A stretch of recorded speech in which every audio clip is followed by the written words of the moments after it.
এর আগে অনেক ধরনের নাটক হয় এবং সেই নাটকগুলো হচ্ছে দল নিয়ে, কোন কোন ভুয়া দল আসবে, সেখানটায় ফিক্সিং এর প্রবণতা কতটুকু, শেষ পর্যন্ত যে ব্যাংক গ্যারান্টির মানি ফ্র্যাঞ্চাইজি ফি দলগুলো দিতে পারবে কি পারবে না, এই ডিসকাশনস গুলো আমরা সব সময় প্রতিনিয়ত প্রত্যেকটা বিপিএল সিজনের আগে দেখি। এবং এগুলো যদি না হয়, বিপিএল সম্পর্কে আপনার একটু হলেও কনফিউশন ক্রিয়েট হতে পারে, আসলেই বিপিএল হচ্ছে তো। বিপিএল আরেকটা মজার ব্যাপার, I am going to discuss about LPL. Towhid Hridoy, Shakib Al হাসানকে নিয়ে আমি ডিসকাস করবো, কেন একটু রিকানেক্ট করে দিই। আরেকটা ব্যাপার খুব কমন, সেটা হচ্ছে বিদেশি ক্রিকেটাররা বাংলাদেশে এসে যেই দলটা ফাইনালে যায়, যেই দলটা চ্যাম্পিয়ন হয়, সেখানটা একটা বিশাল অবদান রাখে। একটা সময় সেই কাজটা নিয়মিত করতেন ক্রিস গেইল এবং ক্যারিবিয়ান ক্রিকেটাররা, সামটাইমস পাকিস্তানি ক্রিকেটাররা, সামটাইমস শ্রীলঙ্কান ক্রিকেটাররা, কখনো কখনো সাউথ আফ্রিকা থেকে উড়ে আসা হয়তো বিগেস্ট কোনো নেম।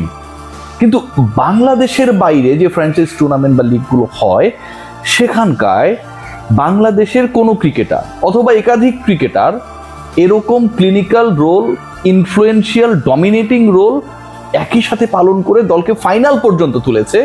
ডেফিনেটলি ফাইনালে যাওয়া সেই দলটার পুরো মনোযোগ থাকবে যেন তার হয়ে ঝড় তোলা, টর্নেডো কাঁপানো ইনিংস খেলা ক্রিকেটারটা ফাইনালেও আবারও চলে আসে। এবং সেই ক্রিকেটার হচ্ছে একজন বাংলাদেশি ক্রিকেটার। বিদেশের ক্রিকেটাররা আমার ফ্র্যাঞ্চাইজ লিগে নিয়মিত ভালো করে বাংলাদেশের দলগুলোকে, যেই দলটা সেটা যেই নামেরই হোক না কেন, টপে তুলে জেতায়, ফাইনালে তোলে এবং সেখানটায় রানার্স আপ চ্যাম্পিয়ন করে। কিন্তু বাংলাদেশের ক্রিকেটার বিদেশি লিগে গিয়ে এভাবে টানা পারফর্ম করেছে, প্রত্যেকটা ম্যাচে ব্যাট হাতে ধারাবাহিক থেকেছে। এই দৃষ্টান্তটা প্রথমবারের মতো, আই এম রিপিটিং, প্রথমবারের মতো। এর আগে কখনো এমনটা হয়নি যে ব্যাট হাতে বাংলাদেশের কোনো ক্রিকেটার এতটা ধারাবাহিক হয়ে কোনো একটা দলকে, সেই দলটা যত ছোট হোক বড় হোক, ফাইনাল পর্যন্ত তুলেছে। প্রথমবারের মতো সেটা হয়েছে। অ্যান্ড দ্যাট আমার কাছে মনে হয় যে influential role done by Towhid Hridoy.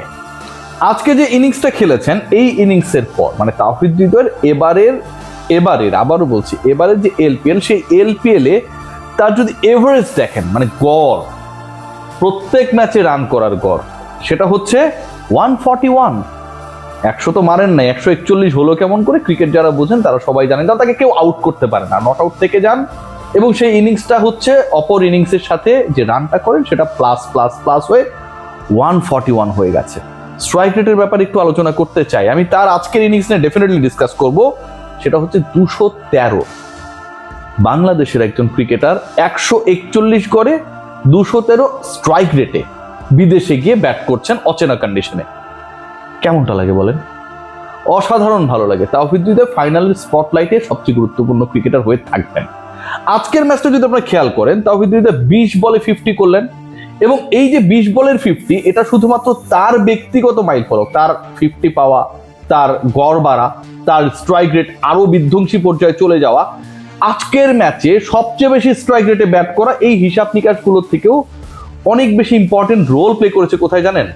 কারণ তার এই 20 বলের 50, 14 রানের যে জয়টা জাফনা পেয়েছে, জাফনা কিংস পেয়েছে গলকে হারিয়ে, সেখানটা একটা বড় রোল প্লে করেছে। তাওহিদ হৃদয় যদি 20 বলে 40ও করতেন, কেউ এটা নিয়ে খুব বেশি মাইন্ড করতো না। কিন্তু ওই 20 বলে 40 রান, মানে 200 স্ট্রাইক রেটের ব্যাটিংটাও এনাফ হতো না to make sure the win of his team. 20 বলে 50 করা তাওহিদ হৃদয় যেভাবে পিটিয়েছেন, 20 বলে 50 করা তাওহিদ হৃদয় 21 বলে 54 করে অপরাজিত থেকেছেন, 5টা ছক্কা মেরেছেন, 3টা 4 মেরেছেন, এন্ড 257 স্ট্রাইক রেটে উপরে যারা ব্যাট করেছেন, একদম সেঞ্চুরিও হাঁকিয়েছেন, কিন্তু সেঞ্চুরি হাঁকানো তার স্ট্রাইক রেট 196, হৃদয় 257। এক কথায় ফেবুলাস। এক কথায় যেভাবে তিনি অফসাইডে খেলছিলেন, ছক্কা মারছিলেন, সিঙ্গেলস নিচ্ছিলেন, প্রত্যেকটা বল মারতে যান নাই, কিপারের উপর দিয়ে বল পাঠিয়ে দিচ্ছিলেন।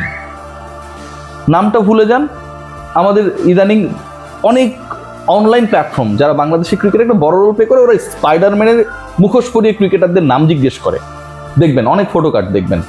হৃদয়ের এই ব্যাটিং ইনিংসে তার মুখটা শুধু চেঞ্জ করে দেন, মনে হবে কি হৃদয় না, এবি ডিভিলিয়ার্স ব্যাট করছিল, ক্রিস গেইল বাঁ হাতে কিন্তু ডান হাতে যেন ব্যাট করছিল, এবং সেটাই যেন তিনি আজকে এখানটায় মঞ্চায়ন করেছেন। লাস্ট ওভারটা তিনি যেভাবে খেলেছেন, লাস্ট ওভারে যেভাবে তিনি ডমিনেট করেছেন, এবং শেষ ওভারে 2 ছক্কায় 2 চারে যেভাবে 22 রান নিয়েছেন, আরো একটা ম্যাচকে তিনি মনে করিয়ে দিয়েছেন। এর আগে 8 বলে 32-34 একটা করেছিলেন, 21 বলে 35 করেছিলেন এই দলের হয়েই এবারের টুর্নামেন্টেই। বাট আজকেরটা একদমই আমার কাছে মনে হচ্ছে কম্প্যাক্ট ইনিংস। জাফনা জানতো যে স্কোরটা 200 পেরিয়েলেই আসলে যে খুব বেশি স্মার্টার হয়ে যাবে, নট লাইক দ্যাট, আরো বেশি করতে হবে। আর হৃদয় জানতো হৃদয় জয় করতে গেলে ব্যাট করতে হবে সত্যি সত্যি কারো হৃদয় ভেঙে। তার ইনিংসটা আপনি খেয়াল করে দেখেন যে লাস্ট ওভারটায় প্রথম বলে ছক্কা, পরের বলে রান নেন নাই, তারপরে বলে একটা 2, তারপরে আবার ছক্কা, তারপরে একটা 4, তারপর আরো একটা 4, এবং একটা 4 হচ্ছে ওই যে বললাম যে কিপারের মাথার উপর দিয়ে কি দারুণ ভাবে মেরেছেন। 101 মিটারের ছক্কাও আজকে হৃদয় মেরেছেন, এবং সেই ছক্কা 4গুলো প্রত্যেকটাই ছিল দেখার মতো। যে হৃদয়কে নিয়ে অনেক ধরনের সমালোচনা, অনেক বড় বড় ক্রিকেটারকে আমরা রেডি প্রোডাক্ট এটা সেটা বানিয়ে দিয়েছি, বাট হৃদয়ের অনেক সমালোচনা, তারপরেও যেন হৃদয় জয় করতে পারছে না কারো। অফ সাইড নিয়ে প্রবলেম, লেগ সাইড নিয়ে প্রবলেম, হেড পজিশন নিয়ে প্রবলেম, এই কয়েকটা নাম টাম বললে আপনি অনেক বড় বিশ্লেষক হয়ে যান। বাট হৃদয়ের ক্ষেত্রে আজকের ইনিংসটা প্রবলেমটা কোথায়? আমার কাছে মনে হয় সবচেয়ে বেশি বড় প্রবলেম যেটা ক্রিয়েট করেছিলেন তিনি, ওই যে শেষ পর্যন্ত অপরাজিত থেকে প্রতিপক্ষকে চাপে ফেলেছিলেন। শুরুটা যদি দেখেন, প্রথম 6টা বল তিনি যখন ফেস করেছিলেন, প্রথম বলে তিনি একটা 1 রান নিয়েছেন, তারপরে লেগ বাই, মানে তার ইনিংসের ডেভেলপমেন্টটা, প্রগ্রেসটা আমি যদি একটু আপনাদের সাথে খেয়াল করি, সাকিব আল হাসানের কথা বলা রয়েছে। তারপর একটা 2 নিয়েছেন, তারপরে রান করতে পারেননি, তারপর একটা ছক্কা মেরেছেন, তারপরে আবার 2টা সিঙ্গেল। হৃদয়ের খেলা 1, 2, 3, 4, 5, 6, প্রথম 6 বলে ব্যাট থেকে এসেছে 7, 9, মাত্র 10 রান। প্রথম 6 বলে যেই ব্যাটার করেছিলেন মাত্র 10 রান, সেই তিনি পরের 15 বলে করলেন আরো 44। প্রথম 6 বলে 10 রান করার হৃদয় পরের 15 বলে করলেন 44। আমার কাছে মনে হয় এই 44টা রান শুরুতে একটু স্থির থাকা, পরবর্তী সময় ফায়ারি ব্যাটিং করা, অ্যান্ড প্রতিপক্ষের উইকেস্ট পয়েন্টকে টার্গেট করে নিজের স্ট্রেংথকে অ্যাপ্লাই করা। হৃদয় এগেইন প্রুভ করেছেন যে এবারের এলপিএল এ বাংলাদেশি ব্যাটারের ধারাবাহিকতার ব্যাপারটা এটা ফ্লুক না, হুট করে হয়ে যায়নি। বিগ ম্যাচের জন্য তিনি big asset for Jaffna. What about Shakib Al Hasan? Shakib Al Hasan প্রথম ওভারে 17 রান খেয়েছেন, এটা নিয়ে অনেক ডিসকাশন হতে পারে। পলিটিক্যাল সাকিব আল হাসানকে অনেক নেগেটিভ আলোচনা চলছে, পজিটিভ আলোচনা চলছে, এটা আমি যেতে চাচ্ছি না। বাট আজকে সাকিব আল হাসান একটা উইকেট পেয়েছেন, তিনি যে বল হাতে বিশাল সাকসেসফুল ছিলেন তেমনটা না, কিন্তু ওই একটা উইকেট, সেটা হচ্ছে চামিকা কারুনারত্নের 21 বলে 39, যখন তিনি মোটামুটি একটা ভালো পার্টনারশিপ, থার্ড উইকেটে যখন একটা প্রপার পার্টনারশিপ করে যে স্কোরটা পোস্ট করেছিল জাফনা, সেটাকে চেস ডাউন করার লক্ষ্যে ছিল, ওই চামিকা কারুনারত্নের উইকেটটা সাকিব আল হাসান নেয়ার পর কিছুটা হলেও যেই লক্ষ্যে, যেভাবে যেই গতিতে তারা স্টার্টটা করেছিল, সাকিবই তো 17 রান দিয়েছেন তার প্রথম ওভারে, সেটা অনেকটাই ফিকে হয়ে যায়। সো সাকিব আল হাসানের রোলকেও ছোট করার সুযোগ নেই। The best part is that Shakib and Hridoy playing together.